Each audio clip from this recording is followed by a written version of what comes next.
इंदौर के एक दूल्हा और दुल्हन शादी के तुरंत ही बाद अपना हनीमून मनाने के लिए अपने घर से लगभग 2185 किलोमीटर दूर चले जाते हैं। घर वालों को पल पल की जानकारी दे रहे थे, लेकिन अचानक से ही उनका संपर्क टूट जाता है। घर वाले इंतजार करते रहते हैं और लगभग 24 घंटे से ज़्यादा का समय बीत जाता है। अब इसके बाद आखिरकार करें तो क्या करें।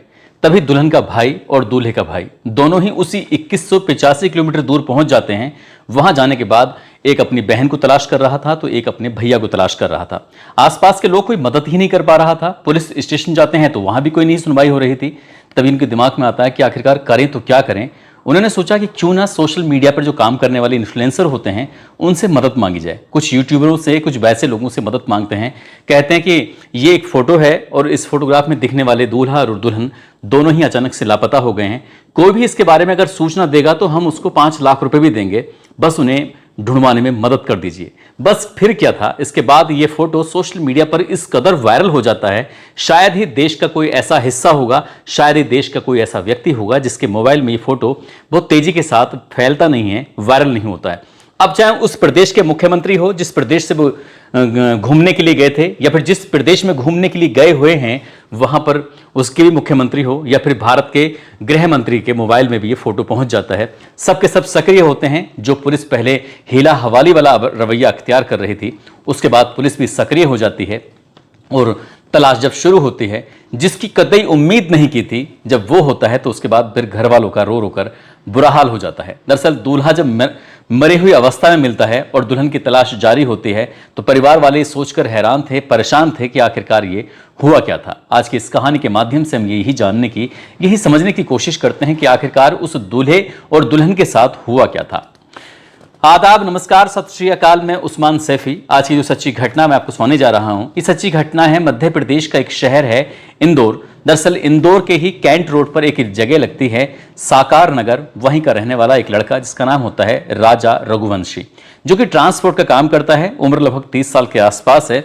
उसकी मुलाकात होती है सोनम नाम की एक लड़की से, जो कि प्लाईवुड कंपनी में एचआर का काम करती है। 2 महीने पहले मुलाकात होती है। उसके बाद परिवार वाले आपस में बातचीत करते हैं और परिवार वालों की रजामंदगी के बाद, सहमति के बाद दोनों की शादी तय हो जाती है। पंडित जी तारीख निकालते हैं, कहते हैं कि 11 मई 2025 की तारीख बहुत शुभ है, इन दोनों का विवाह कर दीजिए। दोनों का विवाह हो जाता है। परिवार दोनों खुश थे, बहुत ज्यादा खुश थे। उसके बाद फिर लड़की यानी कि दुल्हन जो होती है वो अपने पति से कहती है कि क्यों ना हम बाहर घूमने का प्रोग्राम बनाएं। तभी दोनों बैठकर आराम से प्लान बनाते हैं कि हमें कहां कहां जाना चाहिए। दूल्हा कहता है कि मैंने अपने इंडिया के और बाकी जगहों की ये जगह देखी हुई हैं, तुम बताओ कि कहां जाना चाहती हो। जब भी दुल्हन कोई नाम लेती थी वो कहता था कि मैं तो पहले ही घूम चुका हूं।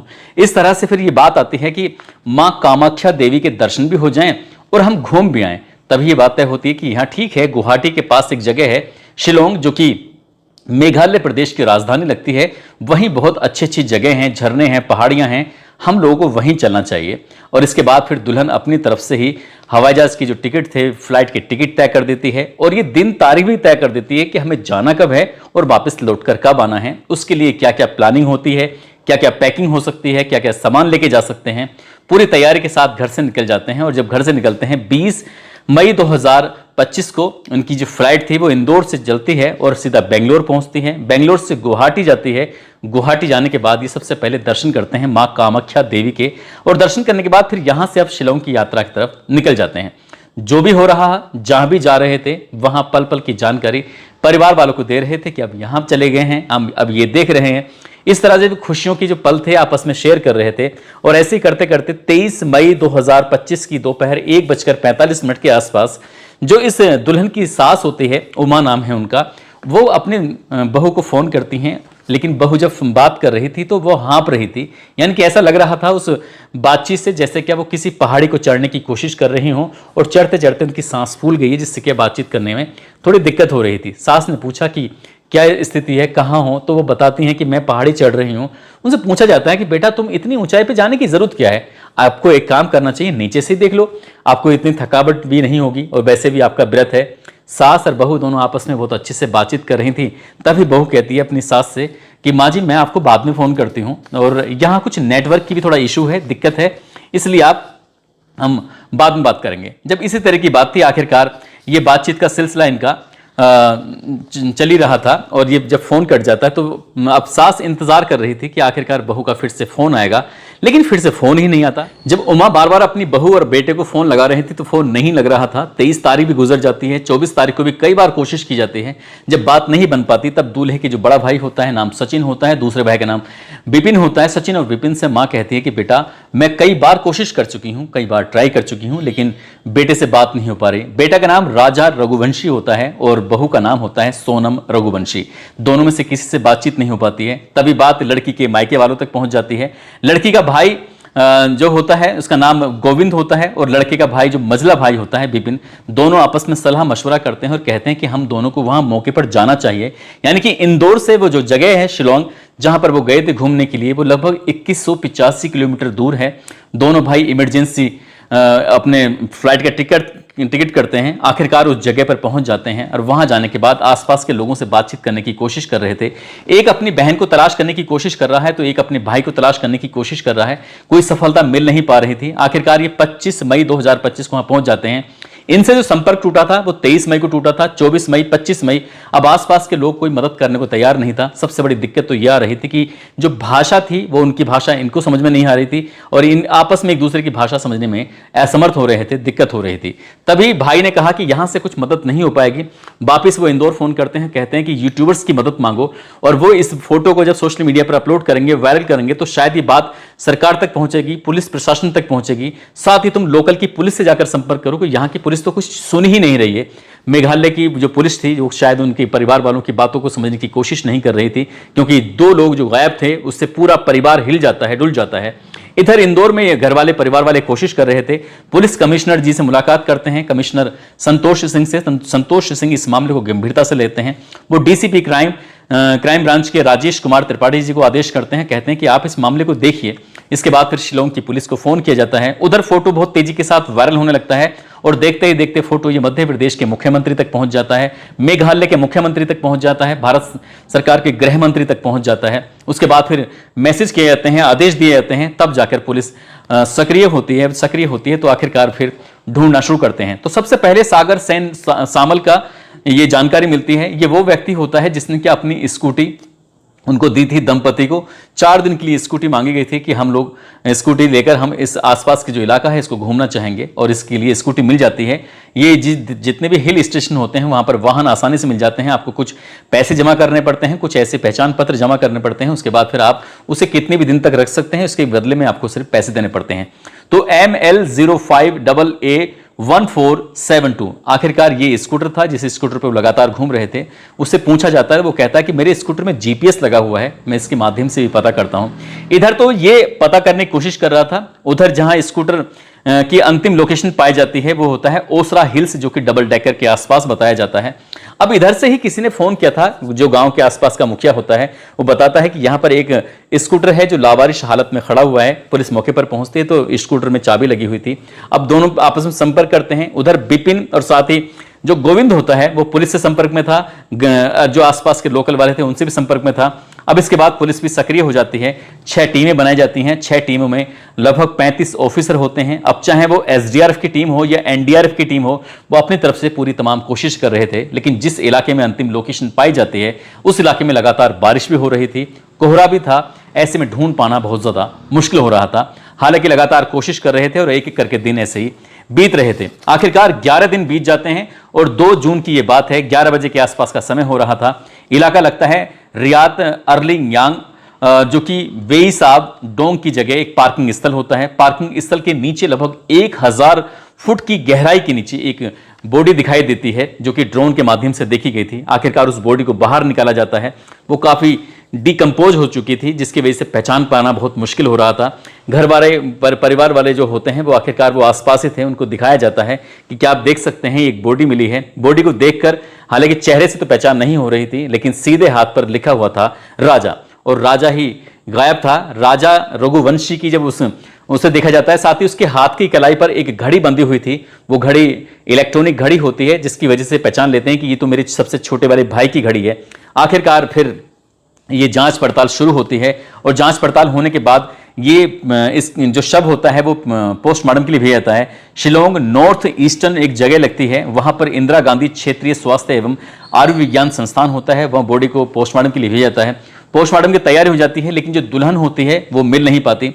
आखिरकार जो दूल्हे के भाई होते हैं, परिवार वाले होते हैं, उन्होंने मीडिया में बयान दिया और मीडिया में बयान देने के बाद वो कहते हैं कि जहां पर स्कूटी मिली थी, स्कूटी से लगभग 25 से 30 किलोमीटर दूर वो लाश का मिलना, ये अपना आप में कई तरह के सवाल खड़े कर रहा है। साथ ही जहां पर ये लाश मिली है वहां पर पार्किंग स्थल है, जो कि सीमेंटेड एक बैरिकेटिंग है, जहां से लांग पाना उसको बहुत मुश्किल काम है। लेकिन उसके बाद वो लांग कैसे गए, और लांग भी जाते हैं, उसके बाद 1000 फुट की गहराई में कैसे गिर जाते हैं। इससे तो साफ लगता है कि उनके साथ कुछ ना कुछ ऐसा गलत हुआ है। उनके पास सोने की अंगूठियां थी, चैन थी और कुछ पैसे भी थे, मोबाइल पर्स वगैरह कुछ भी नहीं। 4 मोबाइलों में से एक भी मोबाइल नहीं मिलता है। जो दुल्हन होती है उसका भी कहीं आता पता नहीं होता है। हालांकि उस लाश के पास में एक सफेद रंग की शर्ट मिलती है, लेकिन वो शर्ट किसकी है इसके बारे में कुछ आता पता नहीं था।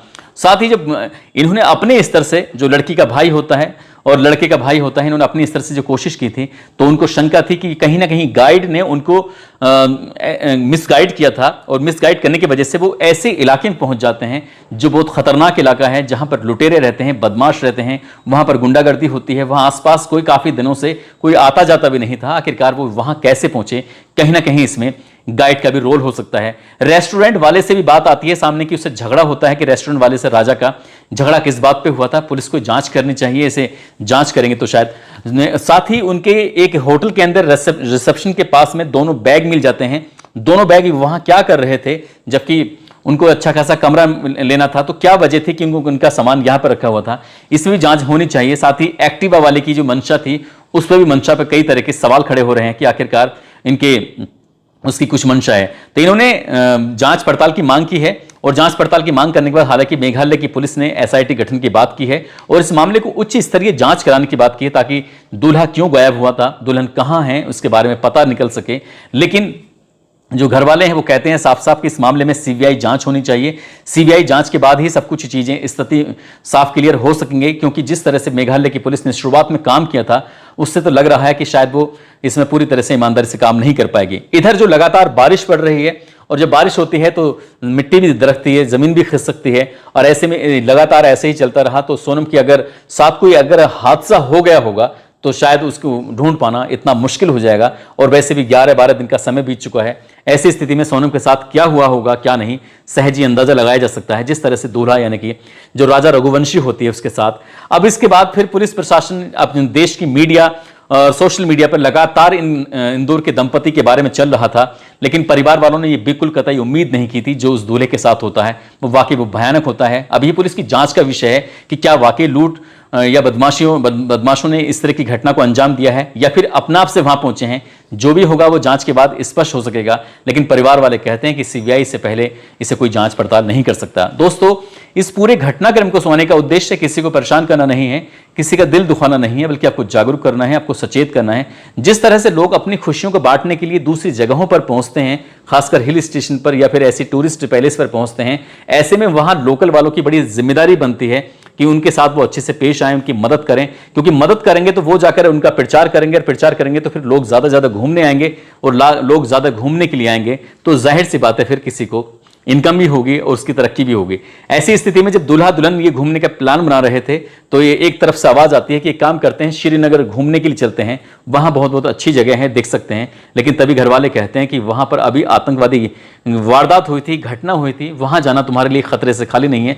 अगर श्रीनगर में इस तरह की बातें हुई हैं और शिलोंग में इस तरह की बातें हो रही हैं, तो लोग कहां जाना पसंद करेंगे, कहां जाएंगे, और इस तरह से टूरिज्म को बड़ा नुकसान पहुंच सकता है।